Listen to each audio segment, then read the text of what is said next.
선생님, 예약도 없이 찾아와서 죄송합니다. 하지만 오늘은 정말 너무 불안했습니다. 아침에 어떤 영상을 봤는데 중국산 음식을 조금만 먹어도 수명 20년이 줄어들 수 있다고 하더군요. 저는 그중 몇 가지를 이미 먹었습니다. 선생님, 제가 제 몸을 해친 겁니까? 특히 김치요. 저는 거의 매일 근처 식당에서 김치를 먹습니다. 그 영상에서는 식당 김치 대부분이 중국산이고 거기에 무슨 시신 보존약 같은 성분이 들어있다고 했습니다. 선생님, 그게 정말 사실입니까? 박종훈 어르신, 괜찮습니다. 우선 천천히 숨을 고르세요. 오늘 이렇게 오신 건 아주 잘하신 겁니다. 사실은 요즘 영상들이 너무 자극적이라 불안해지는 게 당연합니다. 그래서 지금부터 하나씩 과학적으로 확인해 보겠습니다. 성급하게 결론 내리지 말고요. 그런데 선생님, 그 영상은 말투도 너무 단정적이었습니다. 중국산 식품 9가지는 절대 먹으면 안 되고 먹으면 독소가 쌓여서 간이 망가지고 신장이 손상되고 심지어 암까지 온다고 했습니다. 저는 그중 3가지는 이미 먹었습니다. 그럼 저는 위험한 겁니까, 선생님? 걱정하신 건 이해합니다. 식품 안전은 항상 조심해야 하니까요. 하지만 온라인 영상은 종종 사실과 추측을 섞어 과도하게 공포를 만들어냅니다. 결국 중요한 건 지금처럼 겁부터 먹지 않는 겁니다. 불안 자체가 어르신 몸에 더 큰 부담을 줄 수 있으니까요. 선생님, 사실 제가 가장 무서운 이유는 요즘 배가 자주 은근하게 아프고 음식을 먹으면 더부룩하기까지 해서입니다. 혹시 예전에 먹은 것들에 정말로 위험한 화학물질이 있었던 건 아닌지, 그게 제 몸에 쌓인 건 아닌지 저는 그냥 알고 싶습니다. 제 몸이 지금 정말 위험한 상태입니까? 솔직하게 말씀해 주세요. 박종훈 어르신, 제가 전부 설명드리겠습니다. 하지만 먼저 어르신이 정확히 어떤 음식을 얼마나 자주, 얼마나 오래 드셨는지 알아야 합니다. 그리고 지금 나타나는 증상들을 함께 정리해야 하고요. 잠시 그 부분부터 차근차근 이야기해 주시겠습니까? 네, 선생님. 조금 부끄럽지만 말씀드리겠습니다. 제가 혼자 살아서 생활비도 많지 않다 보니 주로 마트에서 할인하는 식품을 삽니다. 김치 포장품, 냉동 생선, 그리고 중국산 버섯이랑 마늘, 한국산보다 훨씬 싸니까요. 특히 김치는 거의 매일 먹습니다. 김치는 그냥 김치니까 매워서 아삭하면 다 똑같다고 생각했습니다. 그렇게 깊이 생각을 못했습니다. 저렴한 음식을 고르는 건 절대 잘못이 아닙니다. 어르신뿐 아니라 많은 분이 그렇게 생활합니다. 그래서 중요한 건 그 음식을 얼마나 오래, 얼마나 자주 드셨는지입니다. 어르신은 이런 식으로 드신 지 얼마나 되셨습니까? 아마 2년 정도 된 것 같습니다. 아내가 세상을 떠난 뒤 제가 직접 챙겨 먹기 시작하면서부터요. 김치를 식당에서 사 먹는 건 일주일에 4-5번 정도 됩니다. 말씀하신 냉동 생선은 어떤 종류입니까? 혹시 포장이나 브랜드가 기억나십니까? 신살 생선 필레 큰 봉지에 든 제품입니다. 마트에서 항상 세일 9,900원이라고 붙여놓습니다. 저는 그냥 흔한 생선인 줄 알았는데 그 영상에서 이게 더러운 물에서 키운 생선이라며 금지 성분이 많다고 해서 솔직히 말하면 그걸 듣고 등골이 서늘했습니다. 좋습니다. 그리고 마늘, 버섯도 드셨다고 그랬죠? 네, 마늘이 크고 반짝이고 모양도 좋아서 한국산보다 절반 값이길래 샀습니다.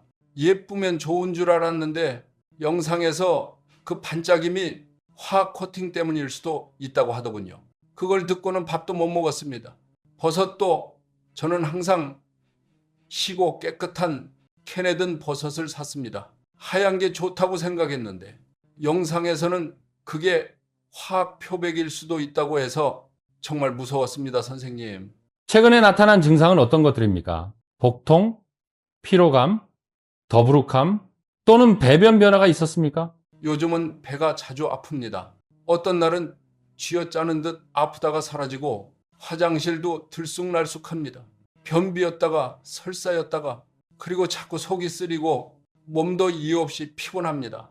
그런 증상들은 언제부터 시작됐습니까? 2-3개월 전부터입니다. 저는 그냥 나이 때문이라고 생각했는데 그 영상에서는 이런 증상이 보존제 중독 초기 신호하고 같다고 해서 선생님, 혹시 제가 정말 독소가 쌓인 겁니까?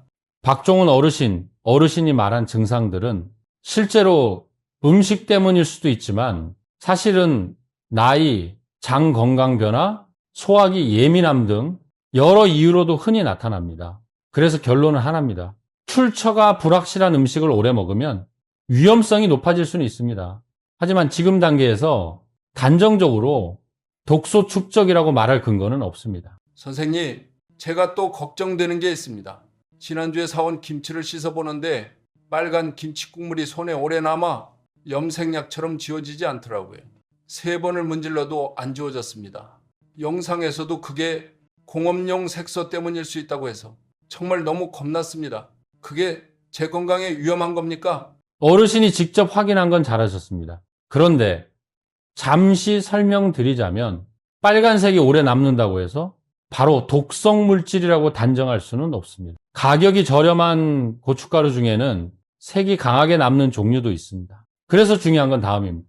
김치에서 냄새가 지나치게 강하거나 맛이 비정상적으로 톡 쏘거나 색이 너무 인공적으로 보인다면 저품질 색소가 사용됐을 가능성은 있습니다. 그러면 제가 이렇게 먹은 지 거의 2년이 된 건데 선생님, 저 바로 검사를 받아야 합니까? 저는 정말 많이 걱정됩니다. 검사는 진행할 겁니다. 하지만 그 전에 더 정확히 판단하려면 어르신이 하루에 얼마나 드셨는지 가장 솔직하게 말해 주셔야 합니다. 예를 들어 김치는 얼마나, 생선은 얼마나, 버섯은 얼마나 드셨습니까? 네, 김치는 한 끼에 작은 공기 한 번 정도였습니다. 생선은 일주일에 2, 3회 정도요. 버섯은 국 끓일 때만 넣었습니다. 저는 적게 먹는다고 생각했는데 영상에서 말한 것처럼 정말 독성이라면 적게 먹어도 위험한 거 아닙니까? 잠시 이렇게 설명드리겠습니다. 위험성은 많이 먹었냐 적게 먹었냐보다 품질 그리고 오랜 기간에 더 크게 좌우됩니다. 결국 과학적 근거로 평가해야지 영상의 자극적인 멘트로 판단하면 안 됩니다. 그러면 영상에서 말한 그 말, 중국산 9가지 음식을 먹으면 수명 20년이 줄어든다는 건 거짓입니까? 맞습니다.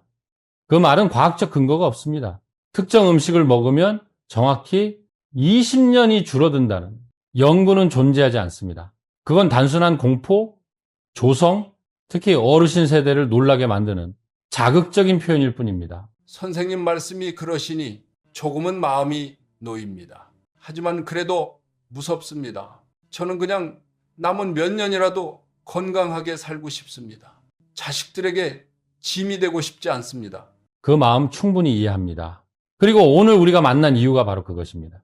어르신이 드신 음식들을 제가 하나씩 정리해서 실제 위험은 무엇인지, 어떤 건 과장인지, 지금 무엇을 해야 하는지 모두 설명해 드리겠습니다. 박종훈 어르신, 지금부터 어르신이 드셨던 음식들을 하나씩 분석하겠습니다.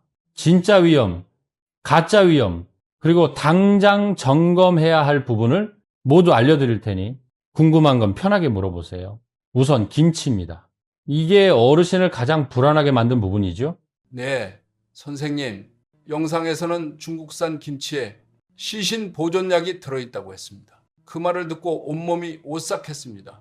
그게 정말 사실입니까? 영상에서 말한 이른바 시체 보존제는 사실은 포름알데히드를 말합니다. 맞습니다. 여러 해 전 일부 불량김치에서 포름알데히드가 검출된 사례가 있었습니다. 하지만 여기서 꼭 분명히 해야 할 점이 있습니다. 한국은 수입 식품에 대해 아주 엄격한 검사를 시행합니다. 그래서 모든 중국산 김치가 포름알데히드를 포함하는 것은 절대 아닙니다. 또 20년 수명을 줄인다라는 표현은 사실과 맞지 않습니다. 과장된 주장입니다. 그런데 선생님, 저는 2년 동안 계속 먹어왔습니다. 정말 만약 포름알데히드가 있었다면 그게 제 몸에 쌓인 건 아닙니까? 포름알데히드는 영상에서 말하는 것처럼 몸에 영구적으로 축적되지는 않습니다. 간에서 일정 부분 분해되고 호흡과 소변을 통해 배출됩니다. 하지만 품질이 낮은 김치를 장기간 먹으면 위장 점막에 염증을 일으킬 가능성은 있습니다. 그럼 제가 요즘 겪는 복통이랑 더부룩함이 그것과 관련이 있을 수도 있습니까? 가능성은 있습니다. 하지만 100%라고 단정할 수는 없습니다. 그래서 내시경 검사와 간신장 기능 검사를 통해 만성 염증 여부를 확인하는 것이 필요합니다. 그럼 다음은 제가 자주 사 먹던 냉동 생선입니다. 흰살 필레, 큰 봉지, 할인 행사할 때 싸게 파는 거요. 맞습니다. 이제 냉동 생선을 보겠습니다. 어르신이 말한 그 흰살 필레, 큰 포장에 들어있고 세일 자주 하는 그 제품 맞지요? 네, 선생님. 영상에서는 그 생선이 더러운 물에서 키워지고 항생제를 엄청 많이 쓴다고 하던데 그 말이 정말 맞습니까? 잠시 정리해 드리겠습니다. 맞는 부분. 저가형 양식 생선은 항생제를 많이 사용할 가능성이 있습니다. 틀린 부분. 수입 생선이라고 해서 모두 독소 범벅, 신장 망가짐, 먹으면 큰일 난다는 식의 극단적 표현은 사실이 아닙니다. 결국 핵심은 출처입니다. 원산지가 불명확하거나 가격이 비정상적으로 싸고 표시가 흐릿하거나 수입 인증이 없는 제품은 위험성이 높아지는 것입니다. 그럼 제가 2년 동안 일주일에 2, 3회씩 먹어왔다면 정말 신장이 손상될 위험이 있는 겁니까, 선생님? 생선에 항생제나 중금속이 남아있다면 오랫동안 섭취할 경우 간과 신장에 영향을 줄 가능성은 있습니다. 하지만 결국 사람마다 영양 정도는 다릅니다. 그래서 어르신도 신장 기능 검사를 통해 정확히 확인하는 것이 필요합니다. 그럼 마늘하고 버섯은 어떻습니까? 그 반짝거리는 마늘, 영상에서는 왁스랑 화학약품으로 코팅했다고 하던데 저는 그걸 많이 먹었습니다. 수입 마늘은 오래 보관하기 위해 일부 처리 과정을 거칠 수 있습니다. 하지만 분명히 말씀드리면 반짝인다고 해서 모두 독성 코팅은 아닙니다. 영상에서 말한 마늘이 독성을 20배 흡수한다라는 표현은 명백한 과장이며 사실과 다릅니다. 마늘은 땅의 성분을 일부 흡수하지만 스펀지처럼 모든 독을 빨아들이는 식품이 아닙니다. 그러면 집에 있는 마늘을 전부 버려야 합니까? 출처를 모르는 제품이라면 한국산 마늘로 바꾸시는 걸 추천드립니다. 하지만 너무 겁먹으실 필요는 없습니다. 그리고 어르신이 말씀하신 흰색 버섯 있죠? 너무 하얗고 모양이 너무 일정한 것들, 그런 버섯은 색을 유지하기 위해 처리되는 경우도 있습니다. 하지만 하얗다, 위험한 화학물질, 이 공식은 잘못된 겁니다. 결국 중요한 건 생산지와 관리 품질입니다. 그러면 영상에서 말한 것처럼 전부 독성이라는 건 사실이 아닌 겁니까? 맞습니다. 그 영상은 몇 가지 실제 사례에 과장된 표현을 섞어 사람들의 불안을 자극한 겁니다. 박종훈 어르신, 제가 병원에서 근무할 때 경험한 실제 이야기를 하나 들려드리겠습니다. 부산에 사는 68살 남성 환자였는데 어르신처럼 혼자 사셨습니다. 그분도 생활비를 아끼려고 냉동 생선, 포장 김치, 너무 하얀 버섯을 자주 드셨습니다. 1년 동안 배가 자주 아프고 더부룩하고 피곤했지만 나이 들어 그러려니 하고 넘겼습니다. 마지막에 병원에 오셨을 때는 신장이 거의 기능을 하지 못하고 있었습니다. 하지만 그 이유는 영상에서 말한 독성 때문에 수명 20년 감소, 같은 말 때문이 아니었습니다. 그분이 검사를 미뤘기 때문이었습니다. 처음 증상이 나타났을 때 단 한 번만 병원에 왔어도 치료는 훨씬 쉬웠을 겁니다. 선생님 말씀을 들으니 정말 무섭습니다. 혹시 저도 그분처럼 이미 위험한 상태인 건 아닙니까? 아닙니다. 어르신은 제때 오셨습니다. 그리고 지금 증상은 아주 가벼운 수준입니다. 무엇보다도 어르신은 위험 신호를 그냥 나이 탓이라고 넘기지 않았습니다. 그것이 가장 중요합니다. 박종훈 선생님, 이제 영상에서 잘못 말했거나 과장한 부분을 항목별로 정확히 설명드리겠습니다. 하나, 중국산 식품을 먹으면 수명이 20년 줄어든다는 주장. 이를 입증하는 과학적 연구는 전혀 없습니다. 단순한 자극적 제목일 뿐입니다. 둘, 값싼 냉동 생선, 반드시 항생제 중금속 오염이라는 주장. 반드시는 사실이 아닙니다. 일부 저품질 제품에서 위험이 있을 수는 있지만 모든 제품에 해당하는 것은 아닙니다. 중국산 마늘은 독을 20배 흡수한다는 주장. 마늘이 토양 성분을 흡수하는 것은 맞지만 영상에서 말한 것처럼 초과 흡수하는 것은 사실이 아닙니다. 넷, 흰색 버섯은 화학약품으로 표백되어 먹으면 즉시 암이 생긴다는 주장. 잘못된 정보입니다. 일부 부적절한 처리 사례가 있었던 것은 사실이지만 먹자마자 암이 생긴다는 주장은 과학적으로 전혀 근거가 없습니다. 그렇다면 결국 저는 지금 어떤 문제를 겪고 있는 겁니까, 선생님? 제가 보기에는 선생님께 세 가지 가능성이 있습니다. 가능성 하나, 발효식품이나 냉동식품이 맞지 않아 생긴 소화장애, 증상은 더부룩함, 신트림, 변의 변화가 나타날 수 있습니다. 가능성 둘, 가벼운 위염 또는 과민성 장증상, 혼자 지내며 식사가 불규칙한 분들에게 자주 나타납니다. 가능성 색소량의 보존제나 색소가 누적으로 들어오면서 생기는 장불편감. 영상에서 말한 것처럼 즉시 암을 일으키는 것은 아닙니다. 그러면 저에게 암 위험은 없는 겁니까? 어르신의 현재 증상만으로 암이라고 말할 수는 없습니다.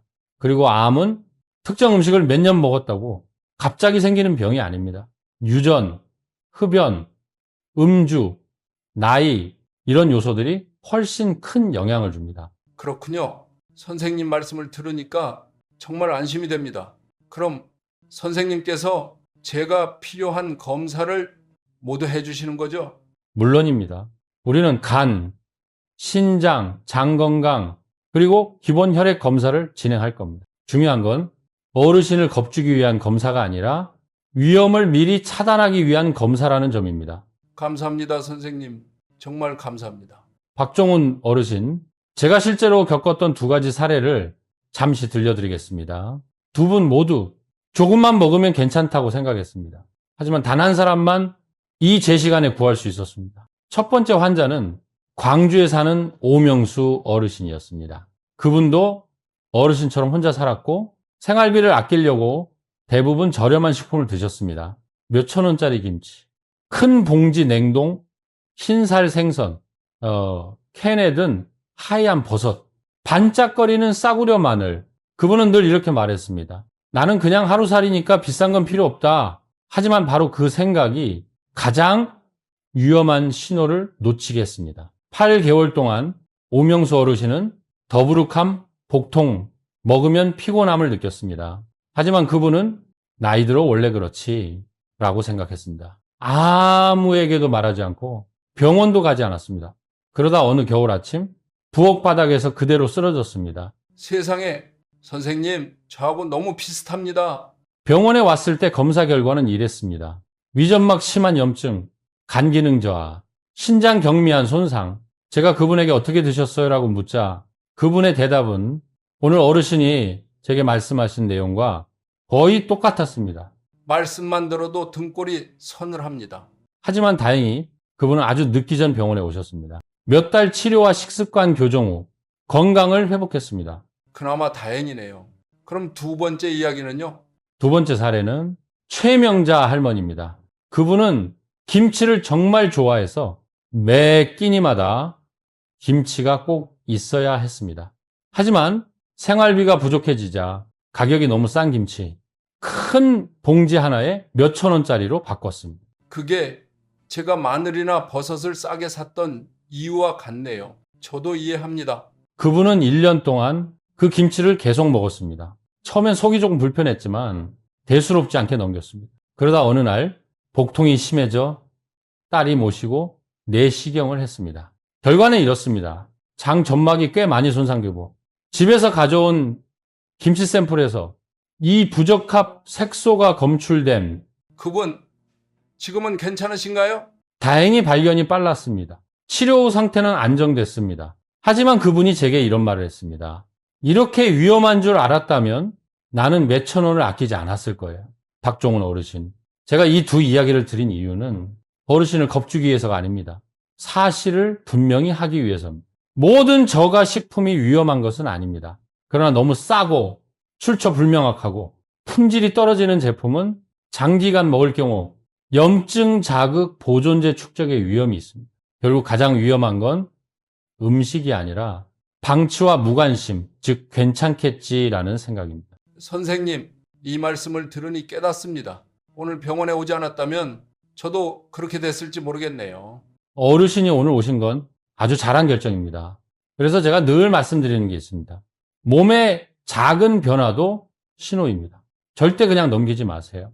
정말 감사합니다, 선생님. 덕분에 제가 아직 바꿀 수 있다는 희망이 생깁니다. 그 희망을 오늘부터 현실로 만들겠습니다. 이제 제가 어르신에게 필요한 모든 과정을 한 걸음씩 알려드리겠습니다. 안전한 식품을 고르는 법, 위험을 피하는 법, 그리고 약해진 장 건강을 어떻게 회복할지까지 말입니다. 박종원 어르신, 지금부터 출처가 불명확한 음식을 오래 드신 분들이 가장 먼저 해야 할 실천 단계를 말씀드리겠습니다. 이건 어렵지 않고 제가 많은 어르신 환자에게 직접 적용해온 방법입니다. 첫 번째입니다.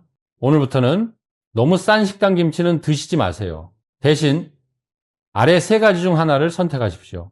한국 브랜드 김치, HACCP 인증된 제품. 가장 좋기는 배추를 사서 집에서 간단히 절여 만드는 방법입니다. 밖에서 제품을 살 때는 다음 네 가지를 꼭 확인하세요. 얘 색이 지나치게 새빨갛지 않은지, 화학 냄새가 나지 않는지, 자연스러운 신맛인지, 원산지가 명확히 적혀 있는지. 선생님, 제가 혹시 식당 김치를 몇 번 먹었다고 해서 큰일 나는 건 아니죠? 괜찮습니다, 어르신. 가끔 먹는 건 문제가 되지 않습니다. 문제는 오랫동안 반복적으로 출처 불명확한 김치를 먹는 경우입니다. 냉동 생선을 살 때는 세 가지만 기억하시면 됩니다. 수입 인증이 확실한 제품, 가격이 이상하게 싼 대용량 제품은 피하기, 봉지를 열었을 때 자연스러운 생선 비린내가 나는지 확인, 화학 냄새가 나면 즉시 버리세요. 선생님, 그럼 저 앞으로도 생선을 먹어도 됩니까? 저는 생선을 정말 좋아합니다. 물론입니다. 생선은 매우 좋은 음식입니다. 특히 한국산 생선, 바다 생선, 고등어, 연어 같은 생선은 더 좋습니다. 어르신은 올바른 출처만 선택하면 됩니다. 마늘, 버섯, 저가, 채소는 보관을 오래 하기 위해 처리될 수 있습니다. 안전하게 드시려면 한국산 마늘 선택, 비싸도 안전, 버섯은 자연스러운 향이 나는지 확인, 지나치게 하얗고 모양이 너무 일정한 버섯은 피하기, 가능하면 지역 농가나 큰 마트에서 구매하기. 만약 제가 하루 이틀 규칙을 못 지키면 그것도 위험합니까, 선생님? 전혀 그렇지 않습니다. 중요한 건 장기적인 방향성입니다. 천천히 말하자면 식물 키우는 것과 같습니다. 물을 하루 잘못 줬다고 죽지 않지만 한 달 내내 잘못 주면 시들지요. 선생님이 기억하기 쉽도록 제가 아주 간단한 공식을 드리겠습니다. 4가지에 하지 말아야 할 것. 하나, 지나치게 싸고 이상하게 저렴한 식품은 사지 않습니다. 둘, 외식할 때 김치를 너무 자주 먹지 않습니다. 셋, 포장이 흐릿하거나 원산지 표기가 없는 생선고기는 피합니다. 넷, 색이 비정상적으로 선명한 버섯, 마늘, 채소는 먹지 않습니다. 3가지에 해야 할 것. 하나, 포장 상태와 HACCP 인증을 반드시 확인합니다. 둘, 냄새가 평소와 다르면 브랜드를 즉시 변경합니다. 셋, 6, 12달마다 정기 건강검진을 받습니다. 결국 이렇게만 해도 위험을 크게 줄일 수 있습니다. 선생님, 너무 쉬워서 좋네요. 제가 핸드폰에 바로 적어둘게요. 어르신장이 지금 약해져 있으니 제가 일주일 식단을 따로 만들어 드리겠습니다. 아침 묽은 죽, 너하기 달걀, 너하기 집에서 담근 김치 조금, 점심밥 부러구 생선구이, 부러구 데친 채소, 저녁 두부국, 더욱이 살코기, 간식 바나나나 사과 1개, 피해야 할 것, 튀긴 음식, 출처 불명확한 냉동식품, 자극적인 양념, 지나치게 씌어진 김치. 제가 요즘 더부룩한데요. 그럼 유산균은 먹는 게 좋습니까? 유산균이 도움이 될 수는 있습니다. 하지만 모든 사람이 꼭 먹어야 하는 건 아닙니다. 우선은 자연스러운 방법을 권합니다. 무가당 요거트, 채소 섭취 늘리기, 따뜻한 물 자주 마시기. 이 3가지가 어르신장을 회복시키는데 가장 기본적이고 안전합니다. 그리고 어르신, 나이가 들수록 잠이 정말 중요합니다. 매일 6, 7시간 자고 밤 9시 이후에는 가능하면 음식 드시지 마세요. 위장이 쉴 시간이 필요합니다. 걷기는 20, 30분 정도면 충분합니다. 천천히 걸어도 좋습니다. 핵심은 매일 조금씩입니다. 만약 어떤 날은 너무 피곤해서 걷지 못하면 어떻게 합니까? 아무 문제 없습니다. 하루 못 걸었다고 해서 효과가 사라지는 건 아닙니다. 다음날 다시 걸으면 됩니다. 선생님, 제가 독성 축적이 있는지 확인하려면 어떤 검사를 해야 합니까? 우리가 진행할 검사는 다음과 같습니다. 간 기능 검사, 신장 기능 검사, 필요시 대변 검사, 복부 초음파, 그리고 더 확실히 하고 싶다면 위내시경 검사. 이건 어르신을 겁주기 위한 검사가 아니라 어르신이 안심하고 조절할 수 있도록 도와주는 과정입니다. 만약 결과가 안 좋게 나오면 어떻게 되는 겁니까, 선생님? 조기 발견은 항상 치료가 훨씬 쉽습니다. 저에게는 가벼운 간 기능 저하, 초기 신장 문제였던 어르신들이 식습관을 바꾼 뒤 이스 완전히 회복된 사례가 많습니다. 이번에는 어르신께 꼭 들려드리고 싶은 희망의 이야기를 말씀드리겠습니다. 김영수 어르신이란 분이 계셨습니다. 그분이 처음 저를 찾았을 때는 만성복통, 약해진 신장, 피로한 간, 대부분 저가 식품 섭취 하루하루 버티면 된다라는 생각, 이런 상태였습니다. 하지만 그분은 변화하기로 결심했습니다. 그분은 어떻게 바꾸셨습니까? 그분은 이렇게 시작했습니다. 출처 불명확한 식품 모두 중단, 제가 만든 식단으로 식사, 매일 20분 걷기, 따뜻한 물 마시기, 제 시간에 잠자기, 정기적으로 검진받기. 6개월 후 검사 결과는 눈에 띄게 좋아졌습니다. 1년 뒤 그분이 저에게 이렇게 말했습니다. 선생님, 저 아직도 건강하게 살 수 있는 사람이었군요. 선생님 이야기 들으니까 정말 희망이 생깁니다. 저도 할 수 있을 것 같습니다. 물론입니다, 박종훈 어르신.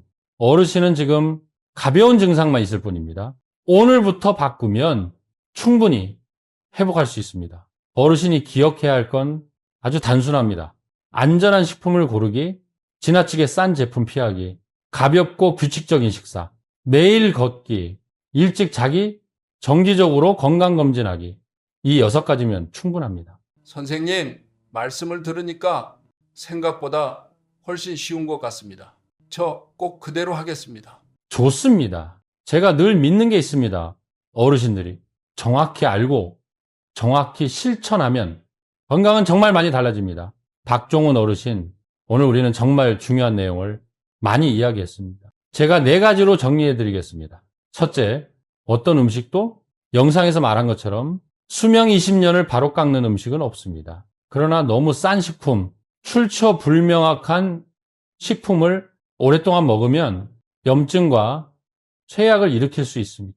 둘째, 어르신의 장은 지금 지쳐있지만 깨끗한 음식, 규칙적인 생활로 충분히 회복할 수 있습니다. 셋째, 정기검진은 위험을 조기에 발견해 어르신이 다른 환자들처럼 힘들어지는 일을 막아줍니다. 넷째, 어르신은 지금 이 순간 가장 적절한 때에 오셨습니다. 오늘부터 바꾸면 어르신의 몸은 분명히 달라집니다. 선생님 정말 감사합니다. 오늘 병원에 올 때는 겁이 너무 났는데 지금은 희망이 생겼습니다. 선생님 말씀 그대로 열심히 실천하겠습니다. 천천히 한 걸음씩 하시면 됩니다. 어르신 건강은 정원을 가꾸는 것과 같습니다. 물을 적당히 주고 빛을 잘 받게 하면 다시 푸르게 살아납니다. 전 언제든 어르신 곁에서 도와드리겠습니다. 이 영상을 보고 계신 여러분, 혹시 집에 너무 싼 음식, 출처가 불명확한 식품이 있다면 오늘 바로 확인해 보십시오. 건강은 돈으로 되돌릴 수 없습니다. 이 영상이 도움이 되셨다면 좋아요를 눌러주세요. 그러면 더 많은 어르신들에게 중요한 건강 정보가 전달됩니다. 구독을 눌러주세요. 50, 60, 70대의 건강을 지키는 핵심 의학 정보들을 놓치지 않게 됩니다. 부모님, 조부모님, 주변 어르신들에게 꼭 공유해 주세요. 작은 공유 하나가 한 사람의 건강을 지킬 수 있습니다. 그리고 댓글로 저도 집에 있는 음식을 다시 확인했습니다 라고 남겨주세요. 제가 직접 읽고 답변 드리겠습니다. 시청해 주셔서 감사합니다. 여러분의 건강과 평안을 진심으로 기원합니다.